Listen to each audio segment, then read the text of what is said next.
তো এবার আমরা একখানা আমাদের হোমওয়ার্ক করবো, যেটা আমরা দিয়েছিলাম, একবার পড়ে নিই।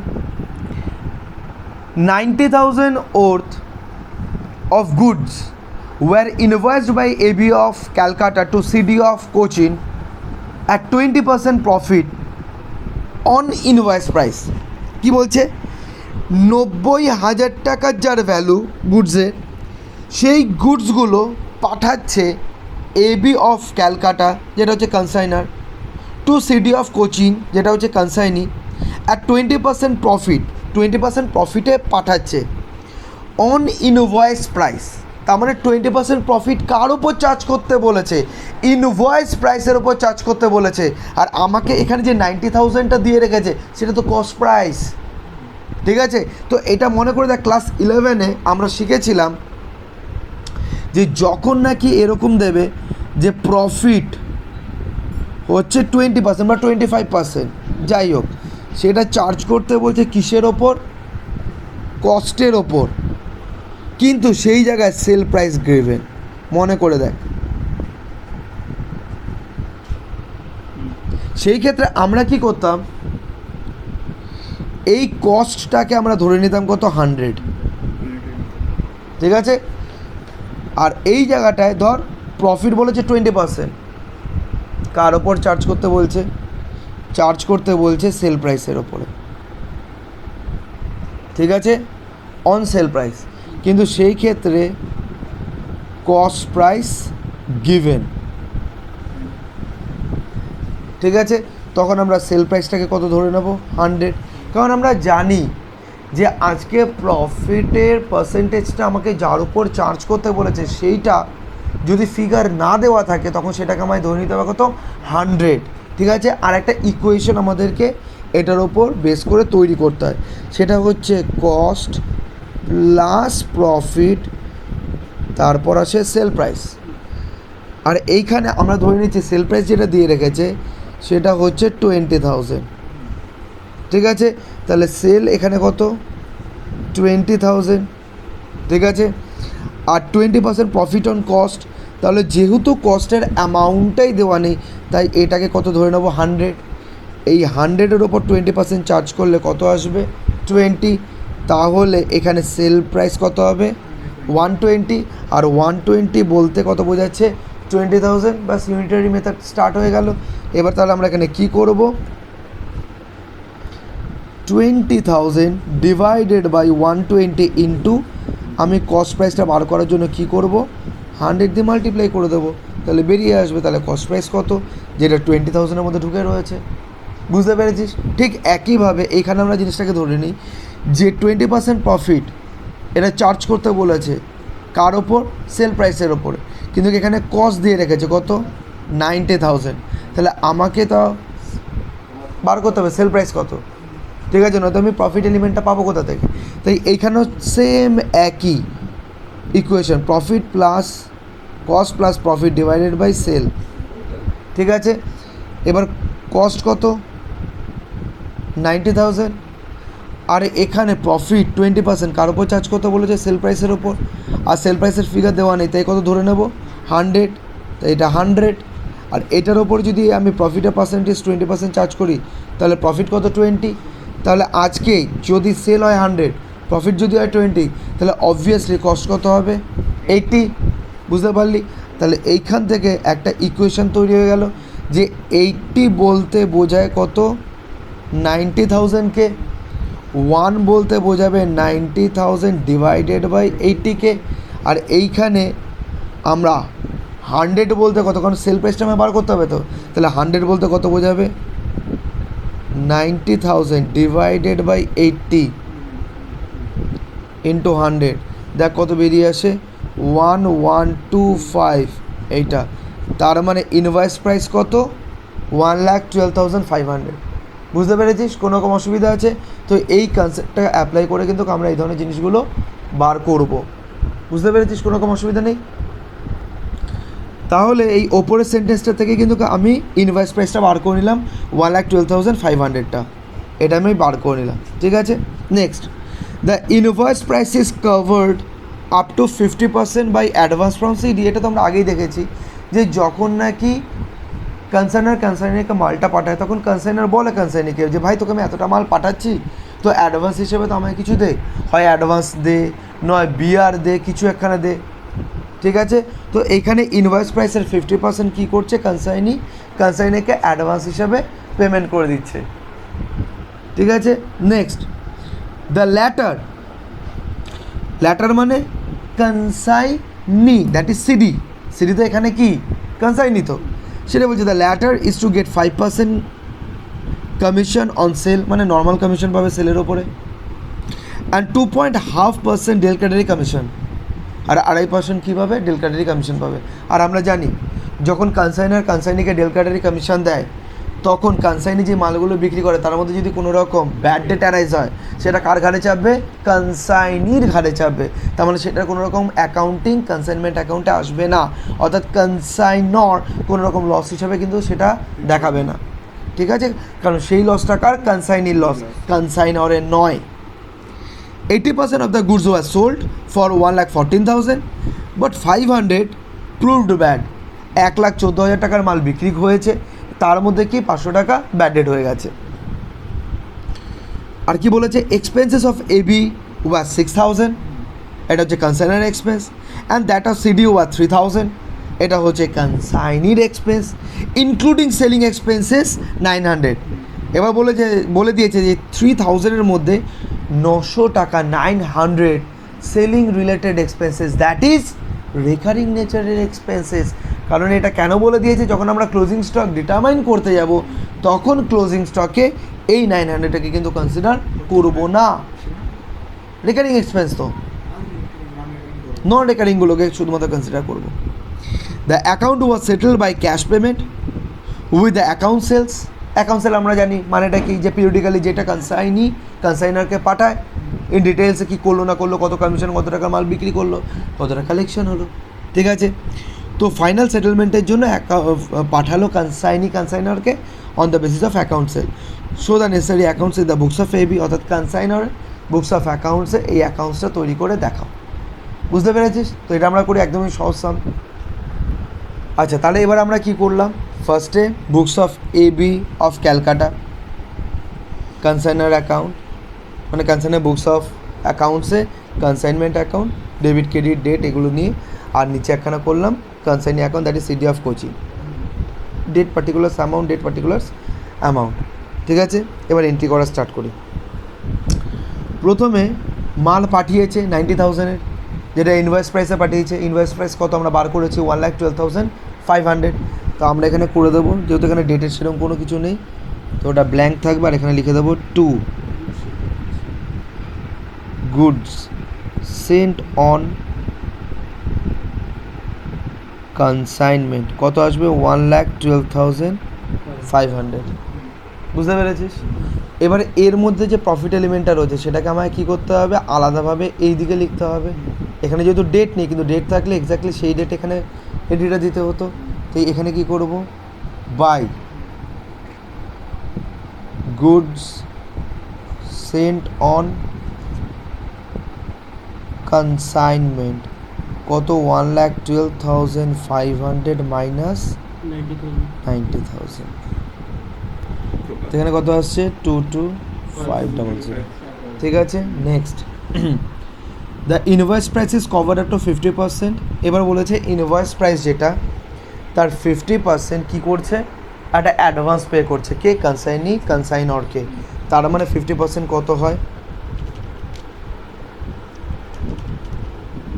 ইন্টু 50%, 56,250। তাহলে বাই জার্নাল কি আসবে? Bank account debit two consignee, তার মানে বাই ব্যাঙ্ক। আর যদি এখানে বিআর দিত তাহলে বিআর বলে লিখে দিতাম। তাহলে অ্যামাউন্ট কত আসছে? যেটা ইনভয়েস প্রাইস তার half, that is 56,250। 56,250।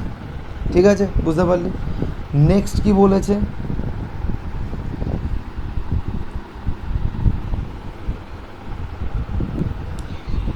The latter is to get 5% commission on sale and 2.5% delcatory commission। ঠিক আছে, এটা তো হলো। এবার বলছে 80% of the goods were sold for 1,14,000 but 500 proved bad। তার মানে যতটা মাল পাঠানো হয়েছিল তার 80% বিক্রি করেছে, সে 80% বিক্রি করা ভ্যালু কত এসছে 1,14,000। ঠিক আছে, তাহলে এখানে আসবে by consignee, that is CD of Cochin, কারণ সে যখন মালটা বিক্রি করলো সেটা তো এইবার অ্যাকচুয়াল ডেটা হিসেবে তাকে দাঁড় করাতে হবে। কতটা বুঝতে পারলি? আচ্ছা, এবার এখানে অ্যামাউন্ট কত আসবে, 80% মালটা বিক্রি করেছে, তো কত টাকা, 1,14,000 টাকায়। আচ্ছা, তাহলে কত টাকায় বিক্রি করেছে, 1,14,000। ঠিক আছে, তো এইখানে আমরা লিখে দিই টু কনসাইনমেন্ট অ্যাকাউন্ট 1,14,000। ঠিক আছে, বুঝতে পারলি? এবার কি কমিশনটা এন্ট্রি করে দিই, বুঝতে পারলি? তো টু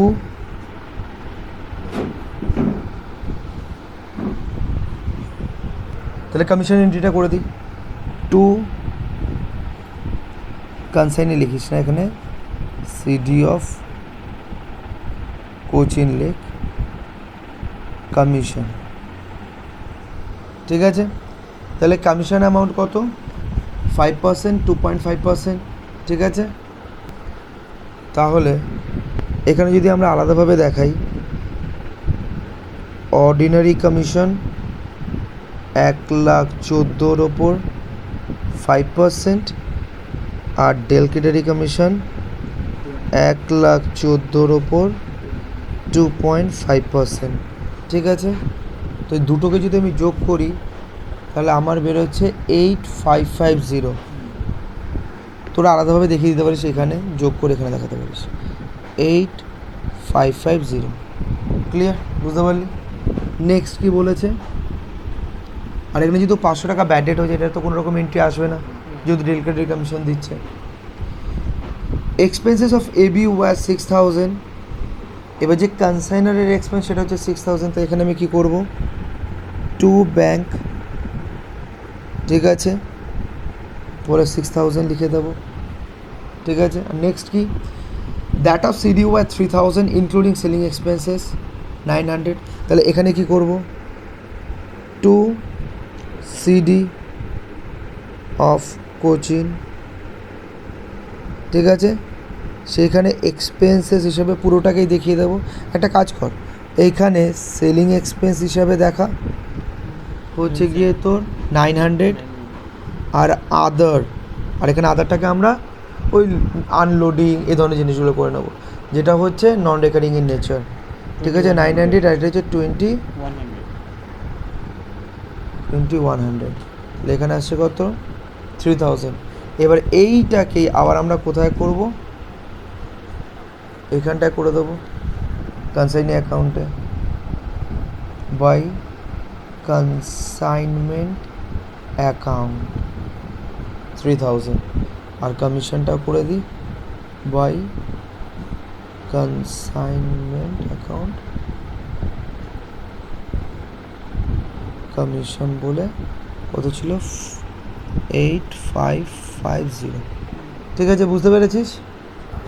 এবার আমরা কি করব, আমাদের সব হয়ে গেছে, এবার আমরা ক্লোজিং স্টকটা ডিটারমাইন করব বাই ক্লোজিং স্টক। আমি এখানেই দেখিয়ে দিচ্ছি ওয়ার্কিংটা। ঠিক আছে, তো মাল পাঠানো হয়েছিল কত, মাল পাঠানো হয়েছিল এইটা। ঠিক আছে, তাহলে 1,125,000, 80% বিক্রি হয়ে গেছে, তার মানে 20% এখনও ক্লোজিং স্টকে আছে।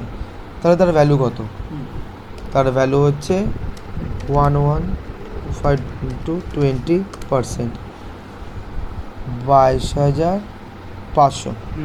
ঠিক আছে, ভালো মতন বুঝবে এই জায়গাটা।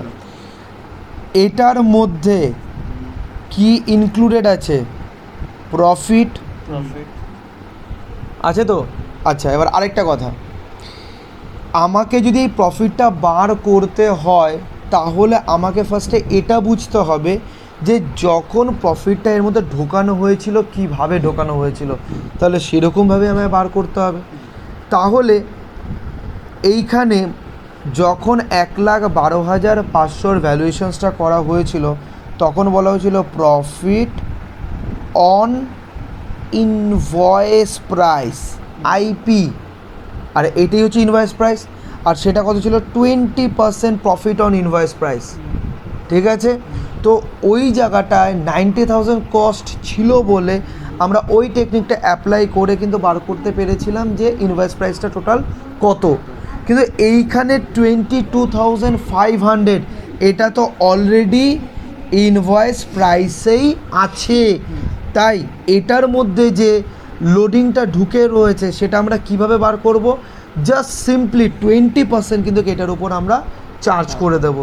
কারণ প্রফিট এলিমেন্টটা কীভাবে বলেছে? Profit element 20% on invoice price. তো এই 22,500 এটা তো ইনভয়েস প্রাইসেই আছে, তাই আমরা 20% যেটা ইনভয়েস প্রাইস সেটা কার উপর চার্জ করে দেবো? 22,500 ওপর চার্জ করে দেবো। বুঝতে পেরেছিস? কোনো রকম অসুবিধা আছে? তো আজকে যদি আমি 22,500 এইটার ওপর যদি 20% চার্জ করি তাহলে সেই প্রফিট এলিমেন্টটা বেরিয়ে আসবে যেটা আনরিয়ালাইজড প্রফিট। প্রফিট দু ধরনের হয়, একটা রিয়ালাইজড প্রফিট, একটা আনরিয়ালাইজড প্রফিট। রিয়ালাইজড প্রফিট মানে হচ্ছে যেই মালটা বিক্রি হয়ে গেছে সেই মালটার মধ্যে যেই প্রফিটটা সেটা অ্যাকচুয়ালি রিয়ালাইজড হয়ে গেছে কার? কনসাইনরের। কিন্তু যেই মালটা পাঠিয়েছে কনসাইনিকে, কনসাইনর, সেটা তো এখনও পর্যন্ত রিয়ালাইজ হয়নি যেহেতু থার্ড পার্টিকে এখনও বিক্রি হয়নি। তো এই যে ক্লোজিং স্টকের মধ্যে যে প্রফিটটা ঢুকে রয়েছে সেই প্রফিটটাকে কী বলা হবে? Unrealised profit. আর আনরিয়ালাইজড প্রফিটটাকে সবসময় আমাদেরকে কী করতে হয়? এলিমিনেট করতে হয় উল্টো সাইডে এন্ট্রিটা করে। বুঝতে পেরেছিস? তাই এই ক্লোজিং স্টকের মধ্যে যেই প্রফিটটা ঢুকে রয়েছে দ্যাট ইজ আনরিয়ালাইজড প্রফিট, এটাকে এলিমিনেট করার জন্য আমরা কি করে দেবো? টু প্রভিশন অফ স্টক বা স্টক রিজার্ভ, অনেকে এক এক রকমভাবে লেখে, তো তোরা এখানে প্রভিশন অফ স্টক বলে লিখতে পারিস। তাহলে কত আসবে এখানে? 22,500 ইন্টু 20% আসছে তোর 4,500। বুঝতে পারলি? এরপর আমরা কি করব? ক্লোজিং স্টকের ভ্যালুয়েশন করছি। Add কনসাইনার expense. কনসাইনার কত এক্সপেন্স করেছে? 6,000। এই যে 6,000, এই 6,000-এর মধ্যে থেকে কত পার্সেন্ট নেব? 80% তো বিক্রি হয়ে গেছে, 20% পড়ে রয়েছে, তার মানে 6,000-এরও 20%, দ্যাট ইজ 1,200। আর এইখান থেকে কনসাইনির এক্সপেন্সটাও নেব।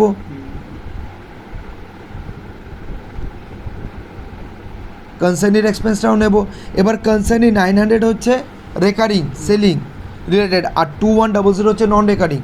তাহলে নন রেকারিংটাকে আমরা নেব, তাও কত নেব? 20%। তাহলে কত আসে? 20%, 420। তাহলে এইটাই তিনটে যোগ করব, 24,120। এটা হচ্ছে ক্লোজিং স্টকের ভ্যালু। বুঝতে পেরেছিস? কোনো রকম অসুবিধা আছে? তাহলে আমাদের সমস্ত কিছু হয়ে গেলে এবার আমরা কি করব? অ্যাড করে দেখব কতটুকুনি প্রফিট হলো বা লস হলো।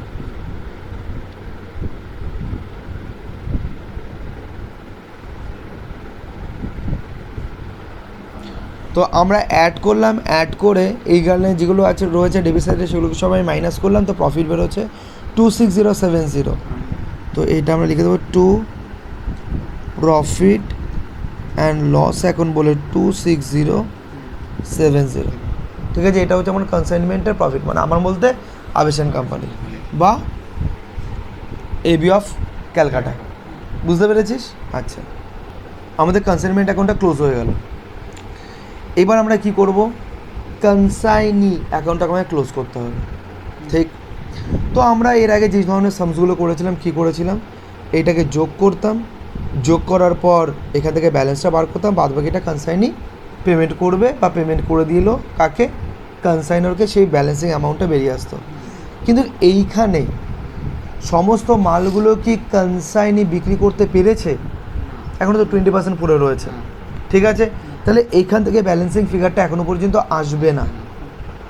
এখানে আরেকটা জিনিস খেয়াল রাখতে হবে, এই যে অ্যাডভান্সটা যেটা দিয়েছিল, কে দিয়েছিল? কনসাইনরকে কত টাকা? 56250। কতর জন্য? পুরো 100%-এর জন্য, ঠিক। কিন্তু এখনও তো 20% মাল পড়ে রয়েছে কার কাছে? কনসাইনির কাছে। তাহলে যেই অ্যাডভান্সটা পে করা হয়েছিল 100%-এর জন্য, তার মধ্যে এখনও তো 20% পড়ে রয়েছে, যেটা নাকি এখনও ক্যারি ফরওয়ার্ড হবে। তাই এর মধ্যে থেকে 20% আমাদেরকে কি করে নিয়ে আসতে হবে? এই দিকে নিয়ে আসতে হবে। কিসের জন্য? ক্যারি ফরওয়ার্ড করার জন্য, এলিমিনেট করার জন্য। যে আমি 80% বিক্রি করেছি, তাহলে এই অ্যাডভান্সের 80% তুমি অ্যাডজাস্ট করতে পারো 80% সেলের সাথে, ঠিক আছে। আর বাদবাকি 20% যখন আমি বিক্রি করব, তখন সেই 20%টা অ্যাডজাস্ট করো অ্যাডভান্সটা। কথাটা বুঝতে পেরেছিস লজিকটা? কোনো রকম অসুবিধা আছে? তাহলে এখানে আসবে টু ব্যালেন্স সিএফ, কারণ এটা ক্যারি ফরওয়ার্ড করবে তো। কতর? এই অ্যামাউন্টের 20%, 56250 ইন্টু 20%, 56250 ইন্টু 20%, 11250। এবার ব্যালেন্সটা বার কর, তাহলে কি বেরিয়ে আসবে? 80%-এর রেসপেক্টে কতটা ইননেটে দেবে বা নেবে, ঠিক আছে। 125,250 125,250 মাইনাস 8550 মাইনাস 3000, 56250 নেটে 57450, 57450 পেমেন্ট করবে কে? কনসাইনারকে।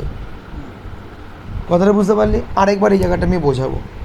আজকে এইখানে যে কনসাইনারকে 56,250 যে অ্যাডভান্সটা পে করেছিল, সেটা তো পুরো 100%-এর জন্য, ঠিক আছে। কিন্তু কেউ বিক্রি করতে পেরেছে কত? 80%। তাহলে 80%-এরই পুরো ব্যাপারটা অ্যাডজাস্ট হবে। তাই এইখানে 100%-এর জন্য যে অ্যাডভান্সটা পে করেছিল, তার মধ্যে থেকে যেহেতু এখনো 20% বিক্রি করেনি, তাই 20% যে অ্যাডভান্সটা, সেটাকে কি করবে? এখান থেকে সরিয়ে ক্যারি ফরওয়ার্ড করবে, সিডি বা সিএফ, ঠিক আছে। এই জন্য এটা 20% এখানে নিয়ে আসলো। আর এখানে তাহলে বাদবাকিটা কী হয়ে গেল? 80%-এর রেসপেক্টে ইন নেটে কতটুকুনি পেমেন্ট করবে কনসাইনারকে। এই এন্ট্রিটা কিন্তু মাথায় রাখবি, বুঝতে পারলি? কোনো রকম অসুবিধা?